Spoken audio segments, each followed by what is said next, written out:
Welcome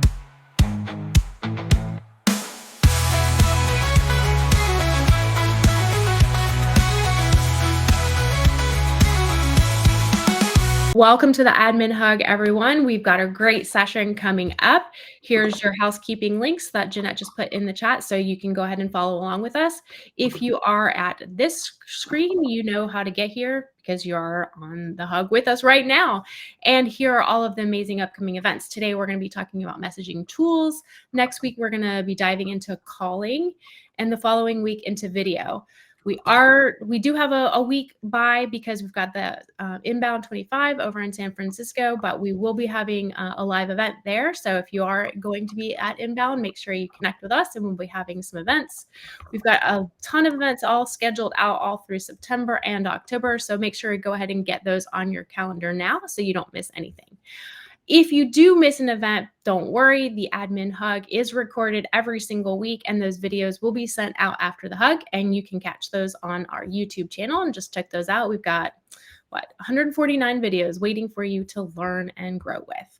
If you would like to connect with your fellow admin, you can go ahead and do so in the HubSpot Admin Hug LinkedIn group. Lots of great things that are happening there. Make sure you connect and engage and just find all your admin people right there. If you would like to connect on the HubSpot community, we do have a space there. There was a request for the post to be, the recordings and the post to be put in there again. So I will start doing those, and I might even go back and backfill those. So you can go ahead and connect with your admins on the community. If you would love to share something that you've learned, the admin show and tell form is open. We'd love to hear from you guys. If there's something that you've learned or a tip or trick that you've gotten and you've learned and you want to share that with the Hug, would love to get you on. So go ahead and fill that out. As soon as we get a couple people filled that out, we will get you on. The boot camp does open next in 10 days, I think on the 15th. So the waitlist notifications will go out. So make sure you are getting that on your calendar. It's a great boot camp to go and learn all of the ins and outs. If you have any issues, we do use a system called Bevy.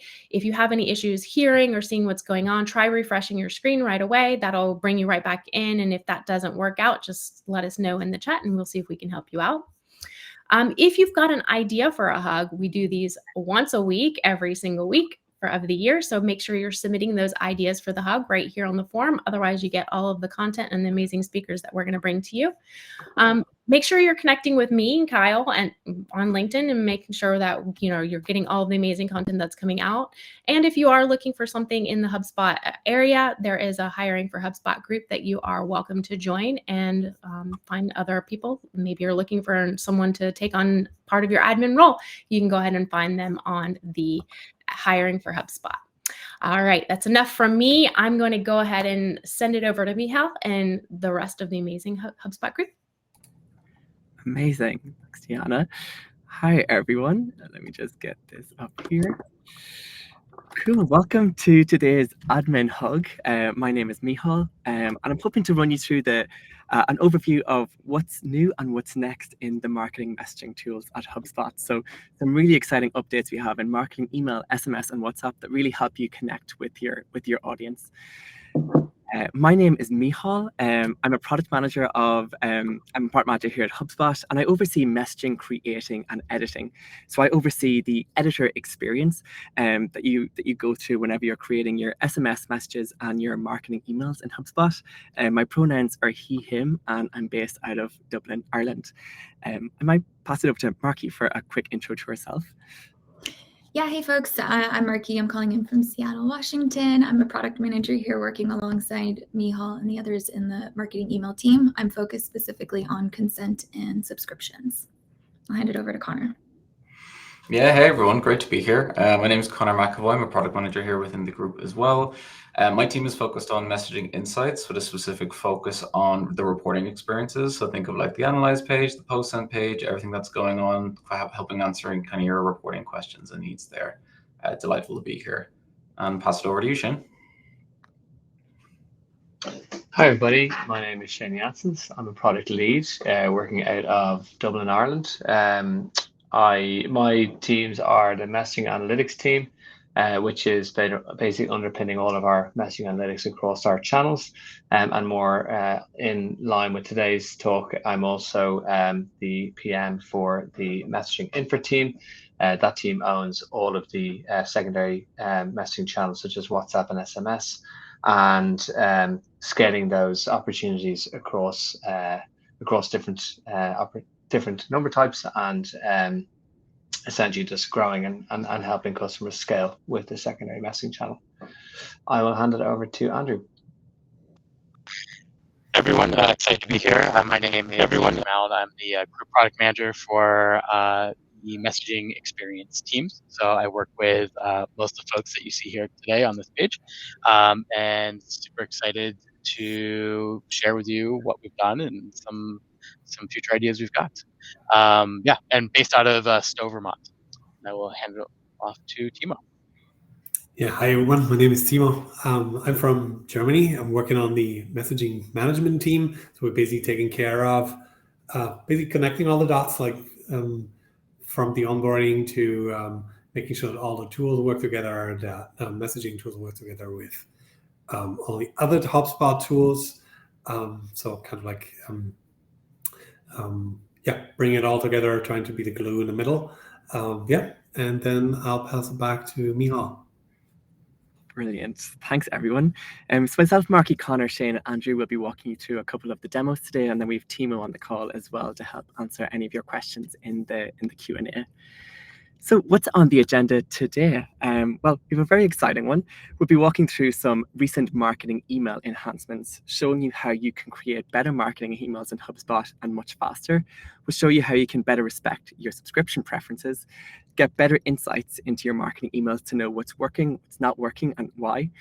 We'll then be jumping into mobile messaging and talking through some of the recent launches that we've had in SMS and WhatsApp. We'll then be giving you a glimpse into what's to come over the coming months, and we'll hopefully leave as much time as possible at the end for a Q&A to have all of us product folks answer any questions that you have. I'll be kicking us off with our first demo, which is around creating better emails faster. But just to take an initial step back, why is email creation so important? Well, contrary to popular belief, marketing email isn't going anywhere. Quite the contrary. It still remains the #1 most cost-effective marketing channel for marketers today, and its influence and impact is only growing. There are now 4.4 daily email users across the globe, and 87% of B2B marketers still say that email marketing is critical to their business success. And marketers are sending more emails than ever before.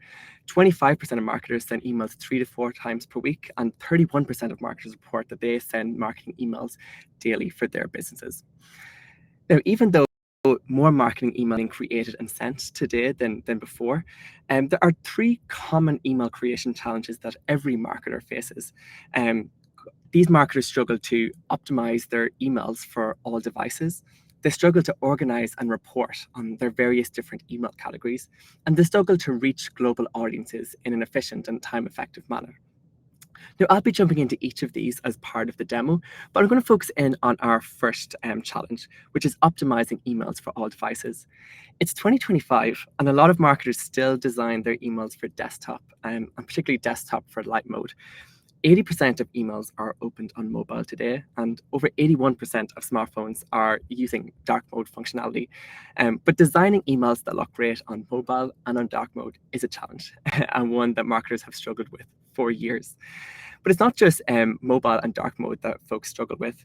There are also, email marketers are also at the mercy of over 100 different email clients, from the popular ones like Gmail, Outlook, and Apple Mail to some of the smaller inbox providers, each with their own nuance in how they go about displaying and rendering marketing emails for their recipients. So I'm going to jump into a demo here. I have a marketing email built inside the email editor at HubSpot, and I'm promoting Inbound. Inbound is the really big conference that HubSpot hosts once a year. It's taking place on September 3rd to September 5th. If anyone's there this year, I hope to see you there. And I have built this email particularly for desktop. And if I was to navigate here to the preview as a contact space, I can see it looks great on how I built it for desktop and light mode. I have a really descriptive introductory paragraph. I've created this like zigzag pattern that I think looks really cool for all of our main speakers of the event. But the issue here is that when I kind of jump straight over into mobile, I can see that there are a couple of issues with this email as it stands. First, for example, this paragraph, which looks great on desktop, is quite lengthy on mobile, and it really pushes down my CTA that I really want to encourage customers to use to sign up for inbound. So that's a bit of an issue that I have with this mobile preview. If I navigate down to the featured speakers section, I can see that it's also starting to look a little bit broken. That zigzag pattern that I have and that looks really great on desktop, it doesn't translate as well to mobile with the way that the stacking and responsive stacking works out of the box. And so these are some of the tweaks that I'll need to make before I'm confident sending this email to HubSpot or to my recipients, knowing that 80% of recipients now today will open this email on mobile. So if I jump back into the editor, I can now use the new mobile preview to get a quick preview and quick editing features for how this email will look like on mobile. So first, let's tackle this opening paragraph. Again, it looked great on desktop, but on mobile looked too lengthy. I don't think there's anything really crucial here that I need mobile recipients to see. So what I'm going to do is I'm just going to hide this section completely from mobile view.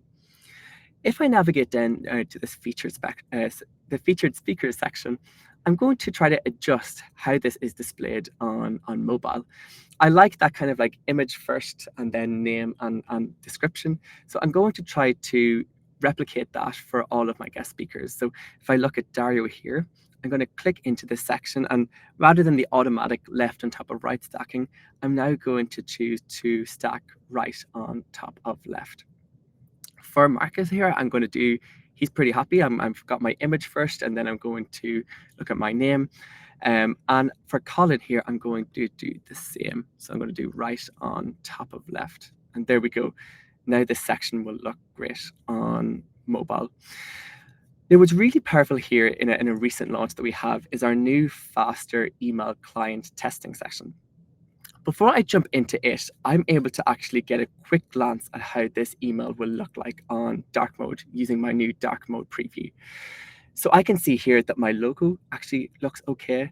The images that I'm using are okay. And I can see that even though the color of the text is inverted here, both on the buttons and the text module, it's still enough contrast that I'm happy with. I don't need to go in and adjust anything here. But if I did, all I have to do is just open up the text module and change the color of the text so that it looks good on dark and on light mode. And it's the same for button colors, button text, and images as well. The initial preview looks good, so I'm going to jump into my new faster email client testing space to see how this will look like across a bunch of different devices and different inbox providers. So let's have a look here at Gmail on Chrome. I can see here that I'm pretty happy. Everything looks as expected on light mode in Gmail. And if I have a look at Gmail on mobile, I can see now that I get just this opening paragraph that I had. The lengthy paragraph is hidden, and my features section looks great as well. The image comes first before the name and the description. I can also use this screen to look at how all of these other inbox providers will display my email. Looking at Outlook 2016, for example, I can see that it doesn't display my rounded corners that it does on Gmail, for example. And this is just a limitation that I'm now aware of for this email client. I'm still okay with the email being displayed with the unrounded corners. I don't think this is a deal breaker. I don't think I need to actually make any adjustments to this email. And again, I can scroll down here to see how it looks on clients like Yahoo, how it looks on devices like iPads, and how it looks on even some of the smaller inbox providers like web.de and T-Online. Everything looks good from my end. I'm very confident on how this email will display across all of the different devices that recipients will open it in. The next challenge that customers and email marketers often face is the ability to organize and report on their different email categories. They rely on very complex naming conventions to organize and categorize, as well as analyze their performance. But marketing teams need a much quicker way to group and categorize and report on their marketing emails.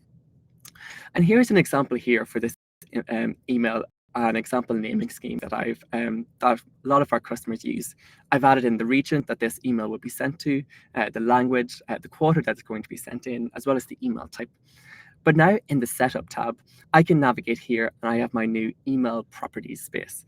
And here I can create any custom property for my marketing email, making it so much easier to organize and group and report on my marketing email assets. So these properties are very similar to properties you've interacted with across HubSpot, from contact records to deal records to the campaigns tool as well. And here I can now add in my region. So I have NAM, for example. I have my Q3 2025. If I wanted to create any additional properties, I can do so here. Now for the admins on the call, you'll be delighted to hear that when you're creating these properties, you can choose which ones that you want to make mandatory. We can see here that email language is a mandatory property, as is email type. And if a user tried to publish or send this email without providing a value for each of these properties, they'll get a warning beforehand. So I'll be able to jump in here and select English and my email type, which is promoting inbound. And there we go. Really quick. Do not have to rely on naming conventions, which can get lengthy and are very prone to human error. Now, what's really cool about these properties is that if I were to navigate back to the manage page, I can now use these as a filter to quickly find my marketing emails. Here's the region custom property that I created. We could do the same for quarter, for example. And if I wanted to head into the custom report builder, where I want to build a report to show how all of my different marketing emails are performing, I want to get a performance broken down by region. So all I'd have to do would be to search for my marketing email region property and just drag it into the breakdown by field. So it's super powerful. It's super customizable, and users and customers are now in full control of how they organize and manage their marketing emails. The very last challenge here that I'm going to be going through today is around reaching global audiences efficiently. Multilingual email campaigns require expensive external translation services, with email copy sent to third-party agencies for localization. So often email copy is pasted into a Google Doc and sent externally for a translation service to translate it into German, French, Spanish, whatever other language that you typically market in. But marketers here at HubSpot need a quick way to launch in multiple languages without managing external vendors. So if we were to navigate back now to the marketing email manage page, I have a new option to generate a translated version. So I'm going to jump in here and choose to translate this email into Spanish. And this is powered by AI. It's using DeepL, which is an incredibly reliable and incredibly powerful translation tool. And I'm going to go ahead and click this generate button. And now in a couple of seconds, my inbound email has now been completely recreated into and translated into Spanish, from the header to the paragraphs to the speaker section as well. Everything has been translated, even down to things like the button links as well. So this saves a bunch of time for marketers who need to take all of that translated copy in a Google Doc and manually rebuild different versions of their email. This button, this generate a translated version button, just automatically takes all of that work and hassle out of your multilingual campaigns. All of these features are now available for use. We've mobile optimized email and our dark mode preview. They're available from Free Plus, and you should have access now for every portal in your HubSpot email editor. Our faster email testing and AI email translation are available at Marketing Hub Professional. And again, all customers should now have access. Custom properties, again, is a Marketing Hub Professional feature. It's still earlier in beta, so you'll be able to request access via the product updates page in your HubSpot portal. And now I will pass it over to Markie, who's going to talk to you some of the really cool enhancements we've had in the subscription space.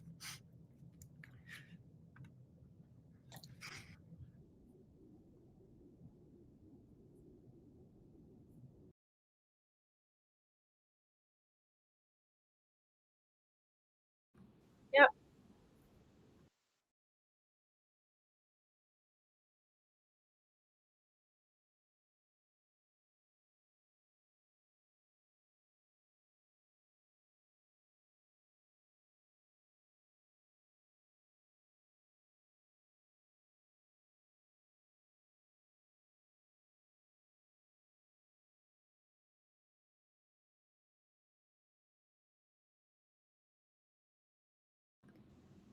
Yeah, we see it in the slide.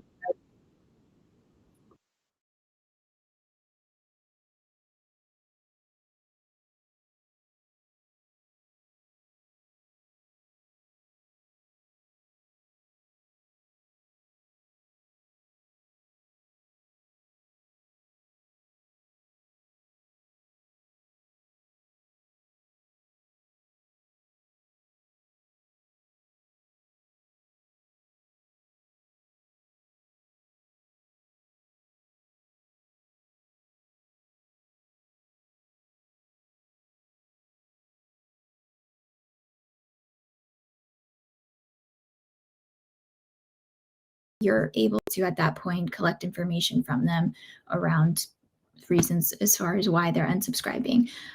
We're also in the process of adding additional subscriptions data into and onto the HubSpot framework. So that's something that's, we have a beta coming very shortly around that, but you will be able to access subscription events via the custom report builder. So again, looking at opt-ins, opt-outs, as well as dates. But I wanted to quickly just show you guys the unsubscribe experience. So again, if somebody were to click into here, unsubscribe from all. You're still sharing the presentation, not your demo. Oh, I have to switch between the different tabs. Okay. Let's try this again. I'm just going to share the window if that works. Let's do that. That's generally what I do. Okay. Boom. There you go. Wrinkle averted. Okay, so when folks click into unsubscribe, they will now see this pop up on the confirmation page, at which point they can, indicate, they can add text. But the more interesting part is when you guys go to your post send page and you're looking at the performance of your specific emails, there will now be a place for you to look at the different unsubscribe reasons that are being collected. I want to call out, this is also available via the custom report builder if you guys are looking to get a more specific breakdown. And it does show up on the individual contact record as far as reasons that they have unsubscribed as well. The other kind of like theme that we've been hearing about is really making preferences more modern and intuitive, both for marketers and subscribers. We've heard things along the lines of like, hey, updating preferences can be clunky. There could be a confusion around the expectation of what's happening when somebody submits a form, like really kind of fundamental improvements and things that are a big opportunity for us to look at. So we really looked at how we can remove unnecessary steps, as well as, continuing to support folks who are at a global audience level. So again, making subscription collection and management secure, while still giving contacts, direct control over their preferences. So I wanted to bring a few items to your guys' attention. The first came out earlier in the year, but I just want to reiterate the simplified resubscription flow. So this is so long as the form has a subscription type attached to it, and that user submits the form, they will be subscribed. They do not have to now go into click an email and go through additional steps to get out of the form experience. They will be able to be subscribed on that form submission. Another call out is our multi-language double opt-in for folks who, again, are serving a global audience. They will now be able to set up their double opt-in email in multiple languages. It will be an end-to-end localized experience. So based on the form submission, they'll get an email in that language, they'll get a confirmation email in that language, just there to create consistency, kind of meet the needs as far as delivering it in the expected language. And then we do have a few other work in flight that will be having a beta coming very shortly, and that is specific to configurable unsubscribe links, as well as update preferences URL. This first one here is going to be around, you can set your unsubscribe link to be specific to unsubscribe all actions. So very akin to this experience where it's an unsubscribe from all, or in the future, you're going to be able to set it to be specific to this the individual subscription type the email is associated with. The other here, update preferences URL. So this is for folks who are looking to expose their preferences page, in their web footers or privacy policy, things along those lines where they need a secure way for customers to quickly access their preference pages. So you guys can expect some exciting developments there. But just wanted to quickly show you the, I could go to my settings, show you the double opt-in experience as well. So you'll see if you're interested, there is a new double opt-in tab where we centralized all of the information here. You will be able to set up multiple languages. You can choose a default language. You can also quickly, for ease of use, clone these if you'd like. At which point we'll take all of the content that you've already created and customized and translate it for you here. So cloning is in process, no changes necessarily to triggers, but again, you now have the ability to send double opt-in in multiple languages, whereas previously it was just the one. Lastly, I just wanted to touch on the theme around how we can improve visibility and audibility of both subscription types as far as who's creating, managing those, as well as like status changes, things along those lines. We've definitely have heard a few problems around, people changing and not having visibility into it, as well as not being able to have visibility into contact statuses with other interactions or events via their contact record. So just surfacing a few different rollouts that had happened recently. So in the audit logs that you guys have access to as enterprise users, you'll now be able to see any of those changes. We also have introduced a used in tab where you can see the different assets that are using subscription types. And then I think one that folks will be particularly interested in here on visibility and accountability would be the email drop reasons.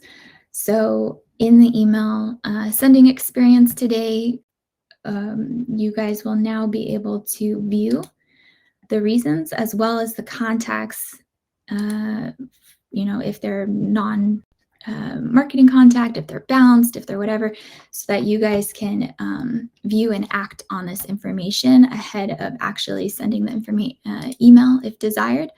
But again, this is just trying to build better transparency for you around the experience. Okay, with that, I will pause and hand it over to Connor. All right, thank you so much, Markie. I am going to share the whole window. I think seemed to be a pretty good approach that we went with there. So let's go with that. And cool. Can everyone see my screen, my slide? It's good. Now it's infinity. Okay, yeah, we're going to switch between infinity and the actual slides. Okay, hope everyone can see my slide there. So hey, everyone again. My name is Conor Mcevoy. I kind of focus on the kind of reporting and analytics side of messaging.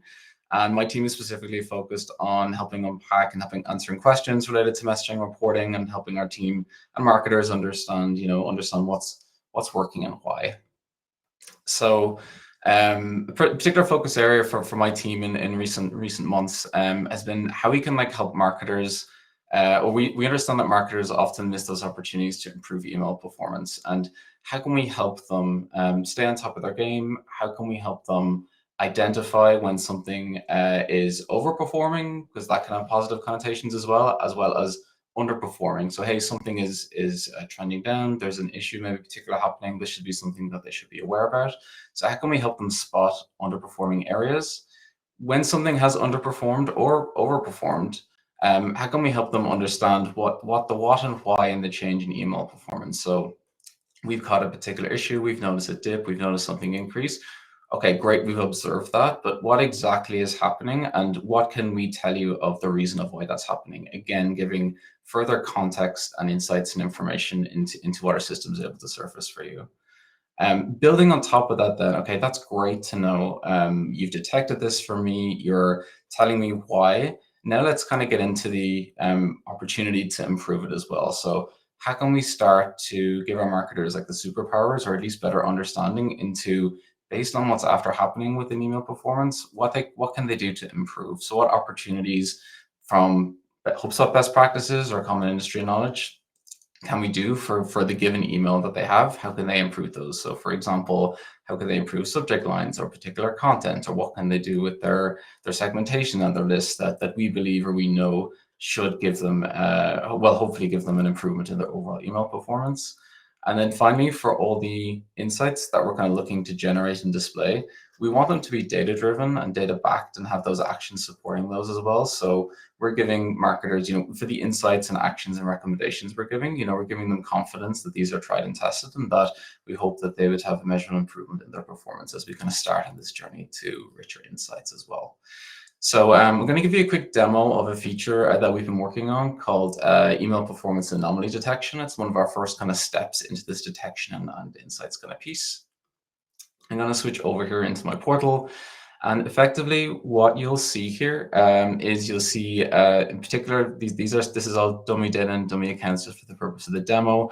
But I've created a couple of emails here, and you'll start to see that we've got a new insights button over here. The ability to compare particular insights that we've generated for against your account averages, or maybe against the HubSpot benchmark, or maybe a particular campaign average. So we can give our marketers the ability to kind of compare insights based on the things that you care about, all from within the listing page. We put it on the listing page as well because it's handy when you come in here and you want to be able to quickly see any insights that we've generated for you, both negative and positive in this case, which is kind of the thumbs down and the thumbs up. And within this panel, you'll be able to see where we think there are opportunities to improve some of your emails, or opportunities that we say, hey, a particular email is doing well, and then you can dig into those insights and learn maybe how you can apply what's working well in there to some of your emails as well. Within each individual email as well, there's a new View Insights button here as well. So in this case, click this one. So in this case, this particular email doesn't have gray mail suppression turned on, and that could be negatively impacting the open rate. So in our case, we recommend choosing don't send to unengaged contacts by default where possible. And when choosing recipients for your next mail, make sure the option don't send to unengaged contacts is on as well. Just a handy best practice tip that we recommend, and we believe that by enabling that, you can have better email performance overall. And for each of these, emails can have multiple insights as well. So in the case where you can view insights, I believe a lot of these examples might just have singular ones. We'll also summarize insights for you. So in case there's multiple opportunities to improve your email performance or multiple actions that we think you could take, we'll also provide quick summaries here. So in this case, it looks like there's a quick rise in email volume, could be negatively impacting open rate, as we know that some email providers kind of don't like seeing those particular patterns. You'd also be able to see from here, you'll be able to click directly into the individual email itself and the individual metric, and you'll also be able to see this on the email post send page. So if I go to a particular insight here, there's a new banner here, just in case that's the page you're kind of going to as you're digging into your reporting needs or getting questions from your data. You'll be able to see the insights here, and you'll be able to also kind of view those and see in the same place as well. So today, the type of insights or detection we support is really focused on anomaly detection. So our feature is really keeping an eye out for something unusual has happened. Maybe there's been a dip in open rate performance. Maybe there's been a great increase in click rate or unsubscribes. And then when we detect that, we have logic in the background where we're looking to check for, okay, for this given event, are there any insights, data back to insights, or actual insights that we can provide to users and help them give tips and tricks over time. So we're launching with a subset, and we hope to continue to look to improve, add more insights, add more actions, and continue to provide these to help our marketers level up over time. Thanks a million. Such a quick demo for me today, and looking forward to answering any questions you guys have in the Q&A as well. And I'll pass it over to Shane once I stop sharing my infinity screen. Thank you very much. Okay, can everybody see my screen okay? Oh, it's a bit cut off, is it? There you go. Is that okay? Ah, okay, great. Hi, everybody. My name is Shane Janssens. I'm the product lead on the messaging platform team here at HubSpot. I've been with the company 6 years. And today I'm going to talk to you a little bit about our messaging channels, specifically WhatsApp and SMS. So I think all of us can agree that in the last few years, we've seen a huge increase and uptick in the amount of businesses that we've been probably connecting or communicating with via these messaging channels.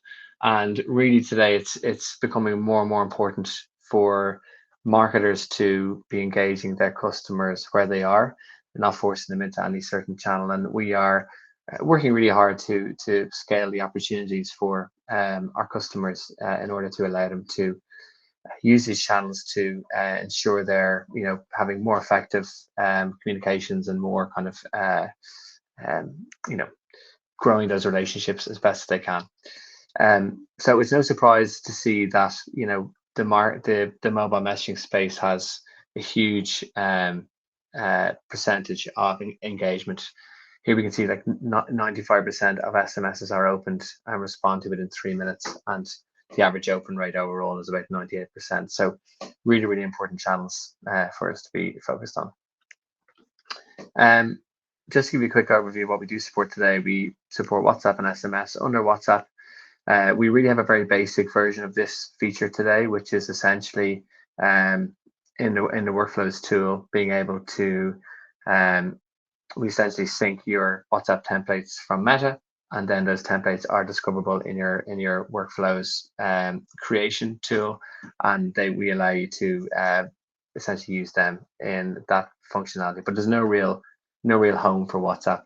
There's no reporting on WhatsApp. There's no editor for WhatsApp or anything like that. So essentially, we are working on that at the moment. We're working on a WhatsApp v2, which will be, I suppose, for want of a better explanation, kind of more of a native home for WhatsApp, like we do for SMS.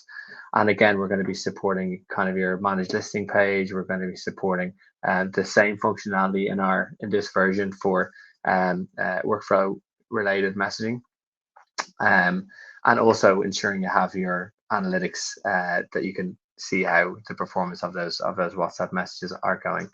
Recently, we just went into beta with the Lite API, and essentially the Lite API is a newer API from Meta, which is promising to have better insights, better deliverability overall, and also having more efficient sending. So for instance, they can identify engaged, or they can identify contacts who aren't engaged and remove them from the send, ultimately kind of saving you costs on sending messages, and also seeing a higher deliverability rate overall. For SMS, we support 10-digit long code, which is essentially like having a local number. So really great for businesses who are local, who want to remain local, or franchises who want to have numbers in local areas. And they are good for marketing purposes as well as one-to-one, but generally on a lower volume.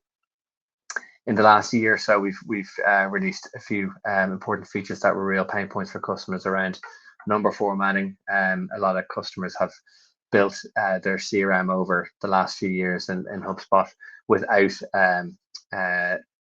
internationalization, and that was becoming an issue where they didn't have that enabled. So we have enabled that for US-based numbers.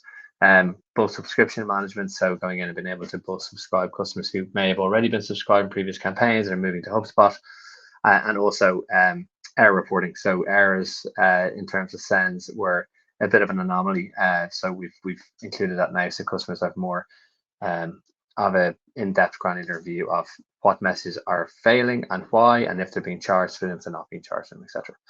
And we also released short codes over a year ago. These are really great for larger senders with less risk of filtering, and they're generally kind of more recognized numbers because they're shorter, they're 5 or 6 digit number, so kind of can relate to the brand in many ways. We launched MMS, which is only supported for short codes today, and an in-app registration flow, and I can get into more of the details around the registration flow as well. We're currently working on an AI registration agent to help with this flow as well, because the short code registration can be quite manual for customers. And just to go through a high overview of the number types. So 10 DLC long code, again, this basically includes all of your setup, and you can select a local number that's available. It's available for Marketing Code Pro Plus and US customers only.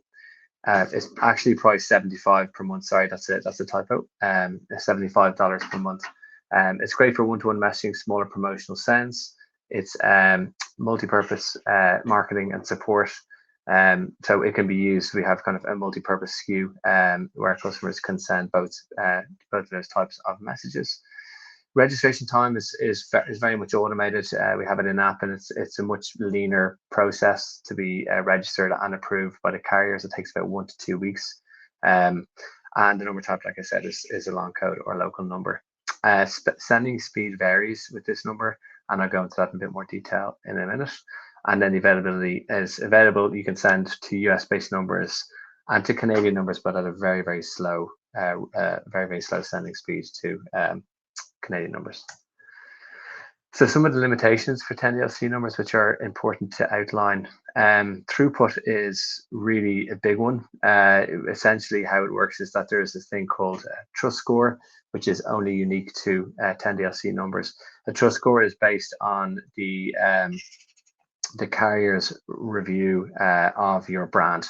It can be your size of your business, the annual turnover, how long you've been in business, a number of different things.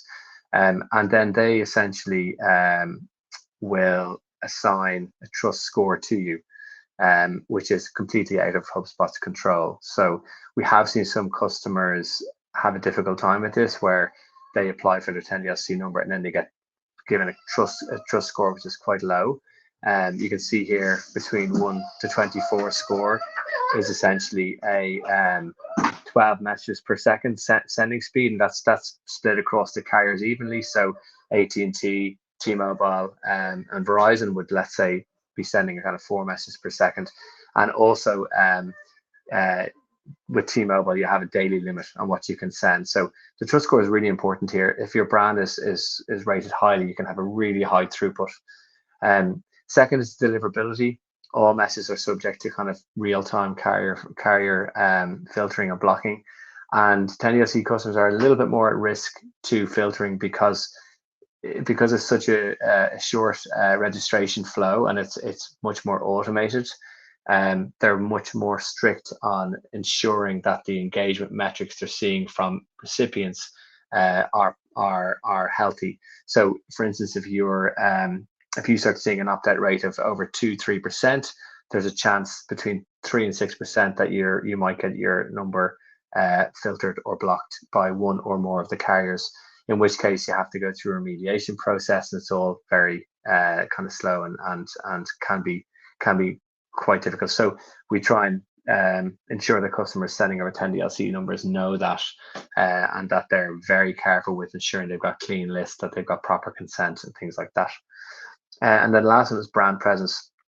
So while the industry has made significant progress in dealing with spam and the ecosystem, 10DLC numbers historically have been used for a lot of bad actors and phishing over the years. So it's definitely, it's definitely because it's kind of a local feel to it, and it seems more kind of personal. It's an opportunity for those things to happen, hence why the carriers are so strict. Shortcodes are really for this, so they kind of can solve a lot of these issues. They're a much shorter number, they're 5 to 6 digits, and they're designed for high volume SMS campaigns. So essentially we don't have the same issues with trust score. This is a general sending cadence across all numbers. The filtering and number blocking is much lower, because every single company that is registering for a shortcode is thoroughly vetted down to every cross T and dotted I of their campaign. So this process is very much a manual human process from Twilio's side, and from the carrier side, there's a human being reviewing every single registration, hence why it takes so long. So it is a longer registration process, but in the long run, it is much more valuable in terms of deliverability. And a quick overview. So the price for shortcodes is higher at $1,500 per month. It's available for enterprise US customers only. Again, great for large promotional sending. Again, multi-support, multiple purpose, so support and marketing. Generally, it wouldn't be one that you'd be using for a sales use case like one-to-one and having a lot of these numbers because they're so high in price. As I said, registration time takes 8 to 12 weeks. a short number type, and sending speed is basically consistent throughout, and it's got a high throughput. And again, only available to send from US to US numbers today. So yes, I think that is everything from me. I look forward to getting your questions at the end of the call, and I'm going to hand over to Andrew now for his part. Awesome. Thanks, Shane. I want to make sure we have enough time for Shane. Do you mind just sharing your screen really quick on that next slide? Oh, sorry, Andrew. Yeah. No worries. So I know I want to save some time for Q&A at the end here. So I'll be pretty quick. I'm going to talk very briefly about what's ahead. So the short answer is that we've got a lot coming. Unfortunately, a lot of it we want to keep a nice surprise for inbound. So my CTA here is please join us at inbound and Fall Spotlight. We have a lot of cool things to show you, particularly around how we're using AI to improve personalization, optimization, and many, many more very cool things that we are very excited to share, particularly to help you create and personalize and optimize your emails with AI to get better results. So a lot of cool things we're doing there. This is kind of being a continued trend over the next year or so about how can we really help you get the most out of your email and also messaging in general too. Some other things that we do want to talk about that we can be a little bit more specific about that will be coming soon is SMS. We do have some international markets being explored right now for SMS. We don't have specifics on that just yet, but it is something that is in the works. So we will be rolling that out. And then more generally, we do have a bunch of more SMS improvements coming up. I know Shane mentioned some of them. International is one piece. We are looking about different phone numbers, multiple phone numbers, different ways of being able to manage that. There were some questions that came in around like sales and service. Those are things that we're looking into as well. Maybe a little bit further down the road for sales, but maybe a little closer for service. On the WhatsApp front, we do have a bunch more of improvements coming up. I know Shane mentioned the kind of the V2 here. That is coming, and we're going to continue improving WhatsApp too. It is something that we do view as a long-term investment here, and we'll be making additional changes over time as well. One thing that you may have seen too is Customer Agent on WhatsApp. That is something that we're pretty excited about. If you haven't checked it out, please do. It's really cool. It's really great. Customer Agent is something that will be appearing in other places too. So stay tuned there. And the last thing I want to call out here is forums and subscriptions. We do have some really cool improvements coming to the forums and subscriptions experiences to make sure that that's a lot more connected and a lot more integrated and more seamless to collect consent and make sure you're capturing consent in a way that is transparent and helpful and actually hopefully in a net benefit for everyone involved in that experience there. So be on the lookout for that. Really cool stuff coming up. The big one is the big takeaway here and is really stay tuned for inbound. We've got a lot of cool things that I'm and the team are really excited to share with you. So I will turn it over to the team now. I think there is a Q&A section. So thanks again, everyone, for joining us, and excited to get into some questions. Love it. Thank you, guys. You like almost exactly 15 minutes. Great job. It's hard to do. Lots of exciting updates and announcements. Hopefully you caught all those. If not, we will be sharing out the recording. Don't worry, guys. If you haven't already taken a moment to put your Q&A over, your questions over in the Q&A, we will get a chance to take a look at those. Upvote your favorites. I know some have been answered. Thank you, team, while we were going through all of those. So I'm going to give you 5 more seconds to update those while we get a chance to look at the Q&A. See, and most upvoted at 8 questions. I've been asked by 2 sales leaders in the past month whether SMS messaging between a salesperson and their customers can be logged in HubSpot in the same way email is. Is that on the roadmap? We have no sales features on the roadmap yet. It's something we are actively discussing with the sales team. There are a number of things that SMS can really alleviate pain on for sales, including the likes of meeting reminders and everything as well. So nothing yet, unfortunately, but as soon as we know, we can certainly share a bit there. Love that. Kylie says, this is for Connor. My team has a difficult time using the don't include unengaged contacts option because the filter requirements are filtering out way too many people. Is there a possibility of those filters being customizable rather than HubSpot provided? So great question. I think the short answer is there isn't too much flexibility there today, and that's totally fair why that's happening too, and you can get into that. The good news is that this is an active conversation. The team is thinking through ways to improve this, but unfortunately I don't have too many details to share at the minute. Okay. And this one was answered. I'm just going to read it out loud in case, because there were 7 people that upvoted it. Is there anything in the pipeline to cleanse contacts that have out of office bounced and apply AI to it to add the new contacts in auto responses? Say someone has left and there's a new contact.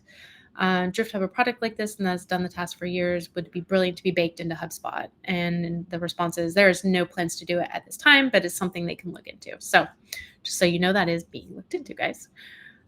Jeanette asked, why is the email scatter chart going away? Is it replaced with something else, or will we need to create custom reports? Yep, I can take this one as well. In short, there's a number of reasons why it's going away, and they're both a combination of usage and value, and then also technical and architecture.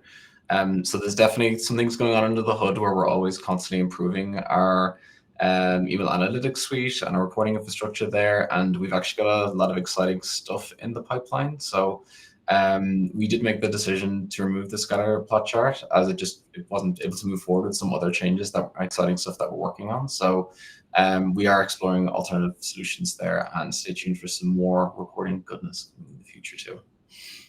Totally fair. Let's see.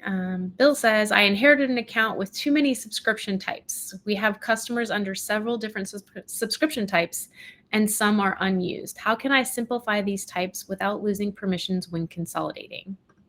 Great question. So there are a few different options for you to manage the consent and set it through bulk actions or workflows.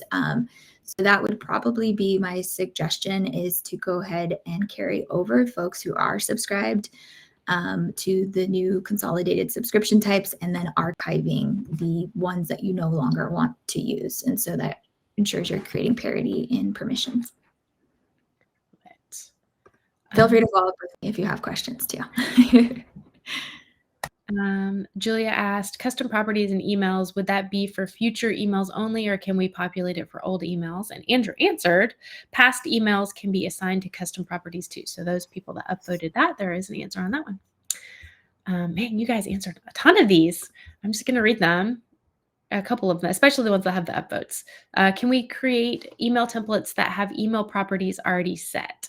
And Timo says, unfortunately, the properties are already related to an email, not the template. That said, when you clone an email, properties will get copied over too. So looks like you'll be able to use some cloning options there.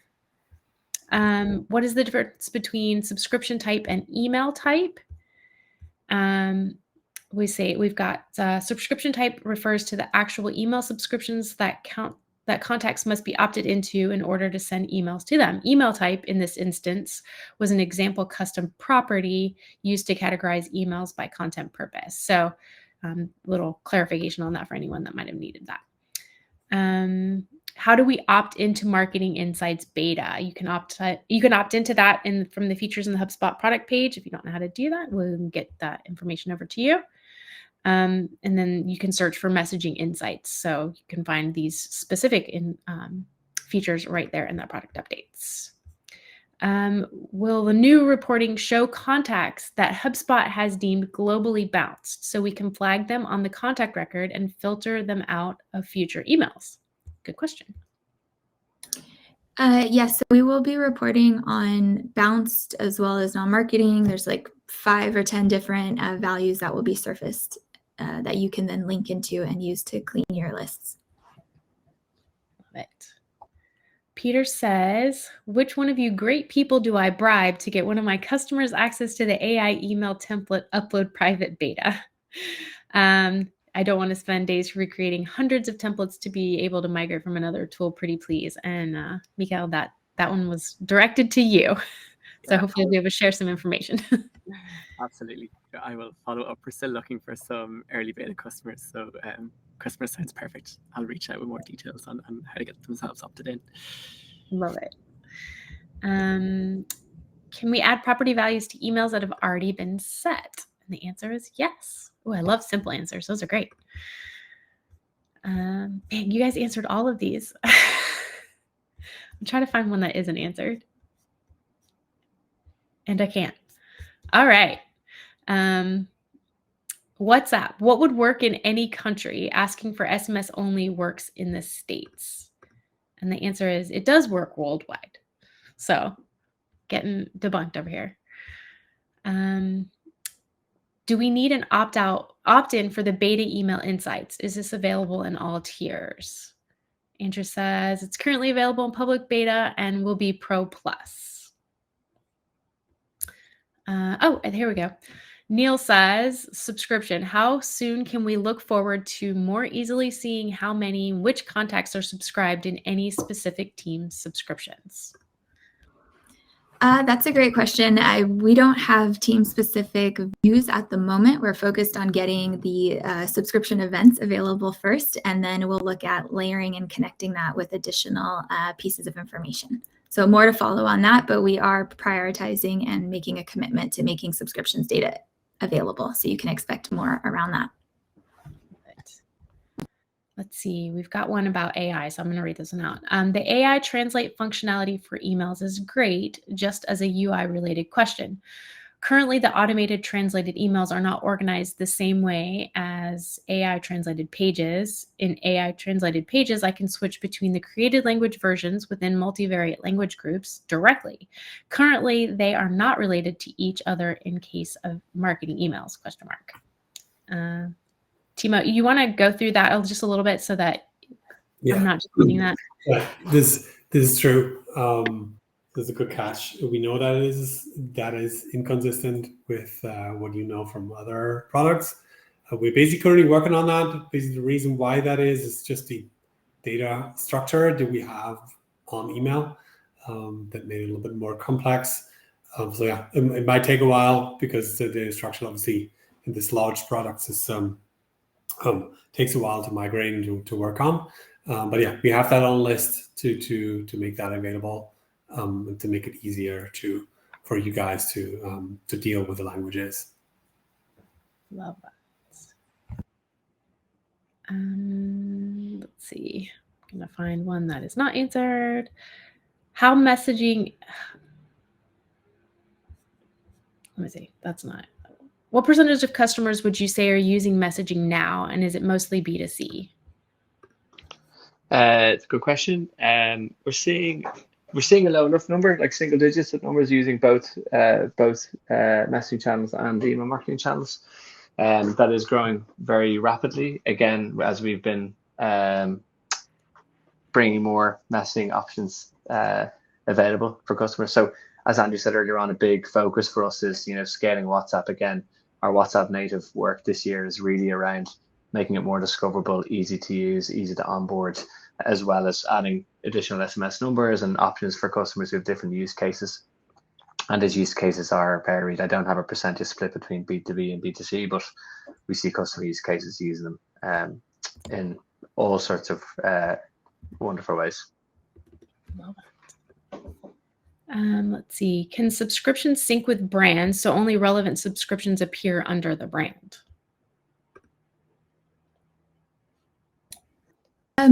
Does somebody want to hop off and explain that one a little bit more as far as what they're... Isaac, if you have more information on that, you can put that in the chat. Thanks. I just want to make sure there's a few different brand terminology going around, so I want to make sure we're talking about the correct one. Of course. Let's see. Can you compare the insights with other emails as well? Can you compare the insights with other emails as well? So insights are compared with all other email types that are there, and then you can simply use the drop down to select the different kind of benchmark values that we're using for each insights that's generated. I can see Isaac said yes. Markie.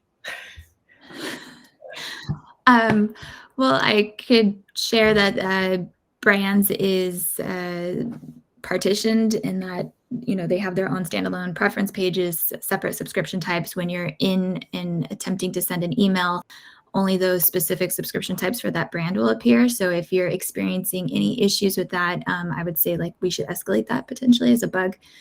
So feel free to go through your CSM or support case, but the expectation is like subscriptions are brand specific. I love that. Okay, we've got time for one more. Let's see. Neil says, these insights are great, but do you have to have a certain level of access to see, use, and edit them?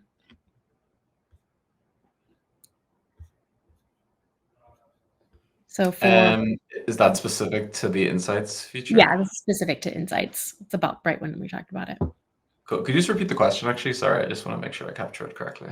You have to have a certain level of access to edit them and view them. No, there's no access restrictions or limitations. And just so you know, you can't edit insights there. They're just view only, so they're auto-generated by our system for anyone to be able to take a look at there. So open to all. Love it. Don't worry, guys. I will export these questions out, make sure the team has it, and get in contact with them. Make sure they have all those. I will also share the ones that are already answered on the YouTube link when I put out the video, so that everyone has access to all the questions and the answers. I think that'll be a good way to be able to share all of that information as well. If you have your preferred method, email or LinkedIn, for everyone to reach out to you guys, go ahead and put that in the chat. I will share what I have over the LinkedIn for everyone as well. There's a ton of them, so I will share them out as part of the email that goes out with the recording, so we're not flooding everyone's chat right this second.